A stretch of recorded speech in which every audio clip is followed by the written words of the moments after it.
ഉയിർപ്പ് തിരുനാൾ തിരുനാളുകളുടെ തിരുനാളാണ്. ഈശോ മരണത്തെയും പാപത്തെയും ജയിച്ച് ഉയർന്നതിൻ്റെ ആണ്ടുവട്ടത്തിലെ ഏറ്റവും വലിയ ആഘോഷമാണ് ഈസ്റ്റർ. ഈശോ താൻ ജീവിച്ചിരുന്ന കാലഘട്ടത്തിൽ തന്നെ എല്ലാവർക്കും പ്രത്യാശയുടെയും ഉയിർപ്പിൻ്റെയും ഈ സന്ദേശമാണ് പകർന്നു നൽകിയത്. പാപിനിയായ സ്ത്രീയെ മരണത്തിൽ നിന്ന് വീണ്ടെടുത്തുകൊണ്ട് ഈശോ അവൾക്ക് ഉദ്ധിതൻ്റെ മുഖമാണ് കാണിച്ചു കൊടുത്തത്. പിന്നീട് അവൾ തൻ്റെ പഴയ വഴിയിൽ നിന്നും പിന്മാറി ഈശോയെ ഏറ്റവും സ്നേഹിച്ചിരുന്ന ശിഷ്യയായി തീർന്നപ്പോൾ അവളും ഉയിർക്കുകയാണ്. ചുങ്കക്കാരനായ സക്കേവൂസ് ഈശോയെ കാണാൻ ആഗ്രഹിച്ചു. എന്നാൽ ഈശോ തൻ്റെ വീട്ടിൽ വിരുന്നിന് വന്നപ്പോൾ അവൻ കണ്ടത് ഉദ്ധിതനെയാണ്. പിന്നീട് വഞ്ചനയുടെ കടം വീട്ടിക്കൊണ്ട് അവനും ഉയർത്തു.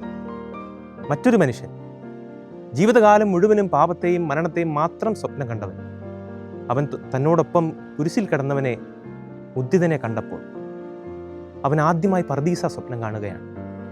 പിന്നീട് അവനും ആ നല്ല കള്ളനും ഈശോയോടൊപ്പം ഉയർത്തു എന്നാണ് നമ്മൾ വിശ്വസിക്കുന്നത്. ഈശോ താൻ ജീവിച്ചിരുന്ന കാലഘട്ടത്തിലും അതിനുശേഷവും പകർന്നു നൽകിയത് ഉദ്ധാനത്തിൻ്റെ ഈ അനുഭവമാണ്. പ്രിയമുള്ളവരെ, എത്രയോ തവണ ഉദ്ധിതനെ ഈശോയെ കണ്ടുമുട്ടിയവരാണ് നമ്മൾ. എങ്കിലും നമ്മൾ ഉയർത്തോ എന്നുള്ളതാണ് ചോദ്യം.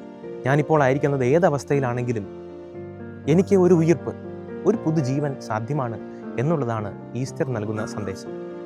തൊട്ടാൽ പൊട്ടുന്ന ദേഷ്യമുള്ളവർ, അവർ കൈവരിക്കുന്ന ശാന്തത ഉയിർപ്പാണ്. കുടുംബങ്ങളിൽ നിറയുന്ന സ്നേഹം, ദാമ്പത്യത്തിൽ നിറയുന്ന സന്തോഷം, കുട്ടികൾ അനുഭവിക്കുന്ന സംരക്ഷണം, ഇത് ഉയിർപ്പാണ്. സങ്കടത്തിലും രോഗത്തിലും പീഡനത്തിലുമായിരിക്കുന്നവർ ദൈവിക പദ്ധതിയാണ് എന്ന് മനസ്സിലാക്കി പരാതി കൂടാതെ കൃപയോടെ അത് സ്വീകരിക്കുന്നത് ഉയിർപ്പാണ്. ആസക്തികളിലായിരിക്കുന്നവർ നേടുന്ന മോചനം ഉയിർപ്പാണ്. അങ്ങനെ ഉയിർപ്പിൻ്റെ പ്രഘോഷകരാകാനും നമുക്ക് സാധിക്കട്ടെ. ഈശോയെ ഉയിർപ്പിച്ച പരിശുദ്ധാത്മാവ് നമ്മളോടൊപ്പം ഉണ്ടായിരിക്കട്ടെ. എല്ലാവർക്കും ഉദ്ധാന തിരുനാളിൻ്റെ ആശംസകൾ സ്നേഹപൂർവ്വം നേരുന്നു.